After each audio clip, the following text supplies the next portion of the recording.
बहाने से मैं भी जाकर के उनके पदों को देख लेता हूँ, उनके पैरों को देख लेता हूँ, उनके चरण कमलों के दर्शन कर लेता हूँ।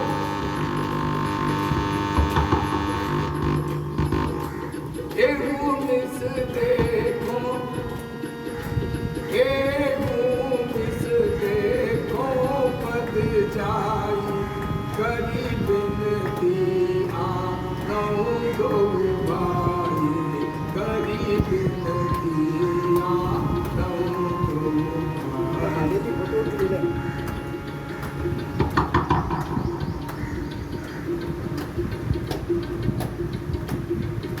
ज्ञान विराग सकल गुण नयना, ज्ञान विराग सकल गुण नयना, तो प्रभु मेरे कब भरी नयना, तो प्रभु मेरे कब भरी नयना। राम को क्या बताया? ज्ञान विराग सकल गुण नयना, ज्ञान विज्ञान सकल गुण नयना। अरे तो जिसमें ज्ञान और विज्ञान भरा पड़ा है, ज्ञान और विज्ञान के धाम, ज्ञान और विज्ञान के भंडार श्री राम है। और सो प्रभु मेरे कब भरी नयना, उसी श्री राम के मैं नयन भर के, मैं आंखें भर के और दर्शन करूंगा। तो प्रभु मेरे कब भरी नयना। ऐसा विचार चल रहे हैं मन में। और विश्वामित्र कहाँ है?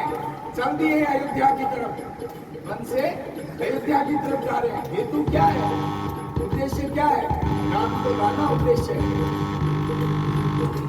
बहु विधि करत मनोरथ, जात लाग नहीं बार,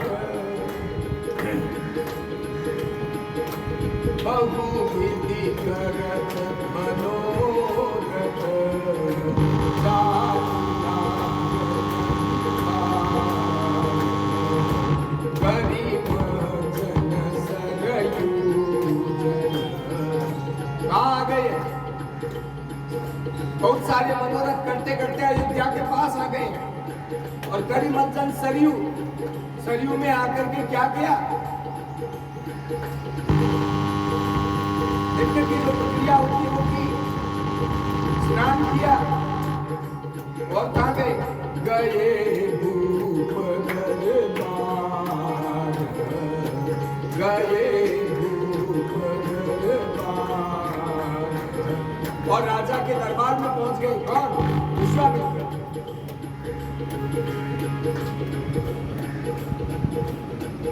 राजा को पता चला कि विश्वामित्र आए हैं। विश्वामित्र कौन है? तपस्वी है। क्या उनके पास माया है? नहीं है। धन दौलत है? नहीं है। राजा के पास क्या होता है? ऐश्वर्य होता है। राजा किसका प्रतीक है? ऐश्वर्य का, धन का, सब कुछ होता है। और तपस्वी, उनके पास भौतिक सुख सुविधाएं कुछ भी नहीं होती है। माया किसके पास ज्यादा है? विश्वामित्र के पास या राजा के पास? महाराज दशरथ के पास ऐश्वर्य है और तपस्वी उनके द्वार पर आया है।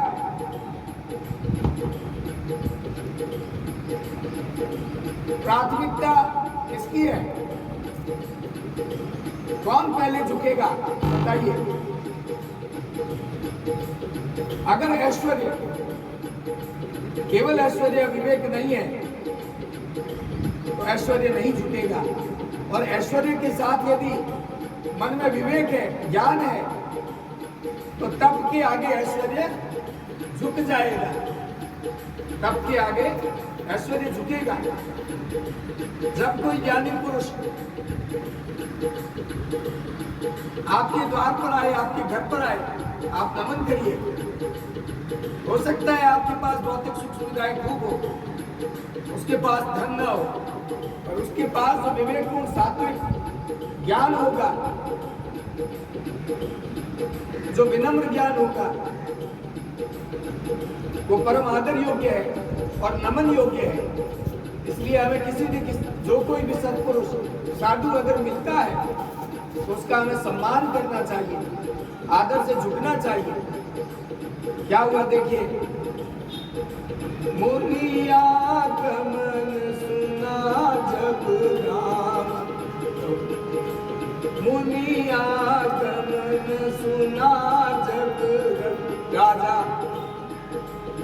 जब राजा ने मुनि का आगमन सुना, पता चला कि मुनि आए हैं, तपस्वी आए हैं। मुनि आगमन सुना जब राजा, मिलन गयमुले विप्र समाजा, मिलन गयमुले विप्र समाजा। गरी दंडवत मुनि सन्मानी, गरी दंडवत मुनि आसन बैठावे, गरी दंडवत मुनि सन्मानी, निज आसन बैठावे, निज आसन, निज आसन, स्वयं के आसन, निज आसन बैठावे, निज आसन बैठावे। मुनि आगमन सुना जब राजा, मुनि आगमन सुना जब राजा, मिलन गयमु संग तीर्थ समाजा, मिलन गयमु तीर्थ समाजा। मैं कथा में बहुत जल्दी से आगे बढ़ना चाहता हूँ और कथा इतनी प्यारी है, अकेला होता तो शायद पढ़ते हुए चला जाता, लेकिन इतनी आप लोग जब साथ में हो इतनी प्यारी लगती है कि एक एक लाइन में 5 बार बगाने से आपको समझ में भी आ रहा है, आनंद आता है। आपको क्या हो रहा है मुझे नहीं पता। मुनि का जब आगमन सुना, पता चला कि तपस्वी विश्वामित्र हमारे द्वार पर आए हैं। राजा स्वयं चल करके आगे होकर के उनके पास गए। राजा अगवानी करने गए, महाराज दशरथ अगवानी करने गए। अरे चक्रवर्ती सम्राट,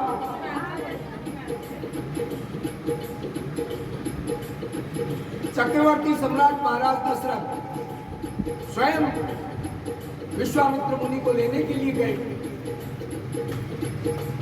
और साथ में किसको ले गए? मिलन गयमुले विप्र समाजा, मिलन गयमुले विप्र समाजा। इसको लेके गए, विप्र समाज को साथ में लेके गए, ब्राह्मणों को साथ में लेके गए। कई बार क्या होता है, वर्ण भेद जो होता है उससे हम कुछ वर्ण धर्म होते हैं उसकी पालना नहीं कर सकते। उस वर्ण की धर्म की पालना के लिए हमें अपने सलाहकारों की जरूरत होती है। जब हम विप्र से मिलने जाते हैं, महाराज दशरथ क्षत्रिय और मिलने किससे जा रहे हैं? विप्र से मिलने जा रहे हैं। तो जब विप्र से मिलने जा रहे हैं तो विप्र के साथ क्या रीति रिवाज होगा, क्या औपचारिकता होगी, उसकी सलाह के लिए साथ में विप्र होंगे तो वो बताएंगे इस तरीके से इनसे मिलना है, इस तरीके की बात इनसे करनी है, इस तरीके का खान पान ये करते हैं। किसी का खान पान कौन बताएगा? उसी का समाज तो बताएगा। ब्राह्मण का खान पान रीति रिवाज कौन बताएगा? ब्राह्मण ही बताएगा, क्षत्रिय नहीं बता सकता। इसलिए अच्छे सलाहकार के रूप में ब्राह्मण समुदाय को अपने साथ में लेके चले। मुनि आगमन सुना जब राजा, मिलन गयमुले विप्र समाजा। जाके क्या किया? मुनि के सामने लेट गए, मुनि के सामने लेट गए, दंड की भांति बांस कैसे पड़ता है वैसे नीचे लेट गए, दंडवत किया। गरी दंडवत मुनि सन्मानी, गरी दंडवत मुनि सन्मानी, निज आसन बैठाए, निज आसन बैठाए, गरी दंडवत, गरी दंडवत मुनि सन्मानी, निज आसन बैठाए, निज आसन बैठाए, निज आसन बैठाए। महाराज गए, महाराज गए, विश्वामित्र के सामने दंडवत हो गए। और क्या किया? लेके आए अंदर राजमहल में और कहाँ बिठाया?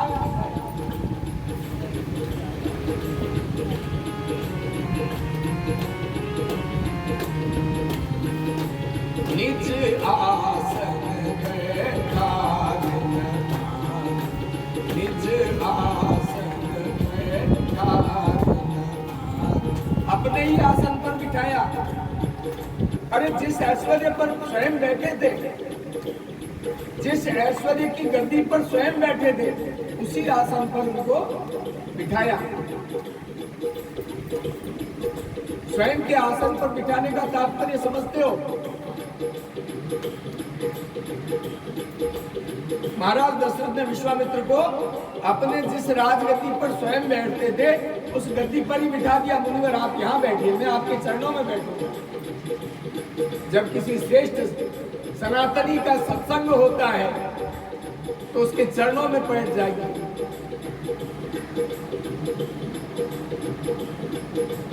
हम किसी सेठ साहूकार के पास जाएं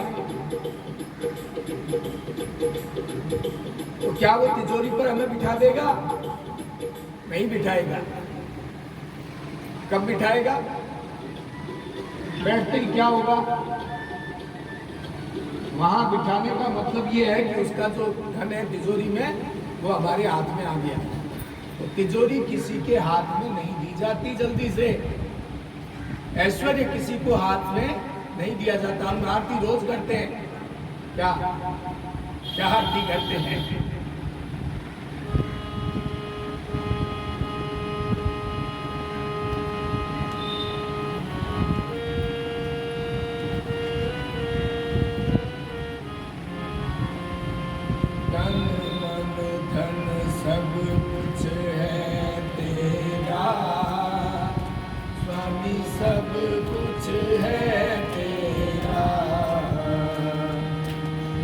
तन मन धन सब कुछ है तेरा, और भगवान प्रकट हो जाए तो है भगवान अभी तो लड़के की शादी करनी है, ये जो कहने ना हो तो उसको बेटे की बहू तो दूंगी है।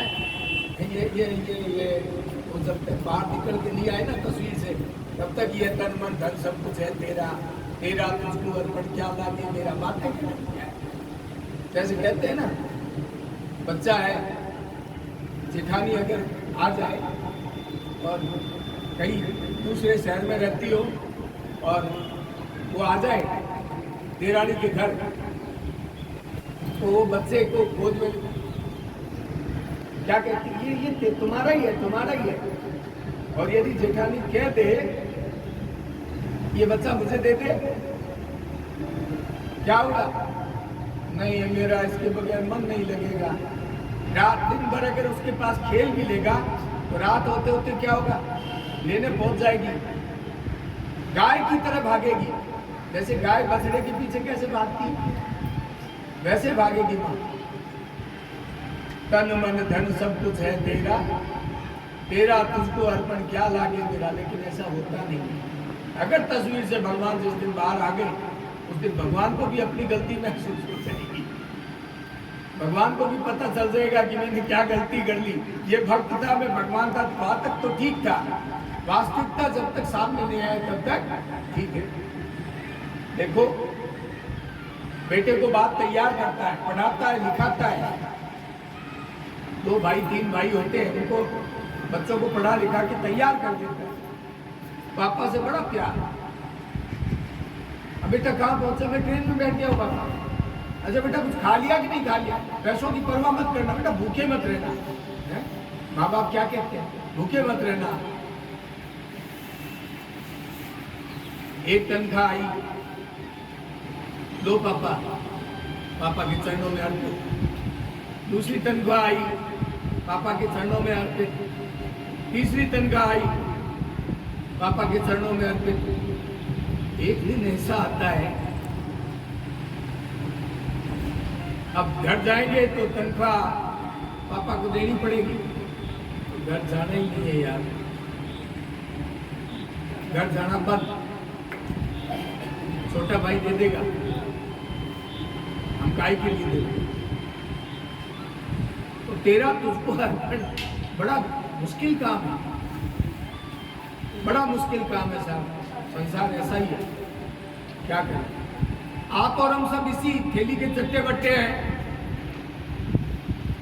ये ज्ञान की बातें करना बड़ा आसान है, और उसमें से निकल करके और आदर्श की तरफ वास्तविक रूप में उस कार्य को करना बड़ा कठिन है।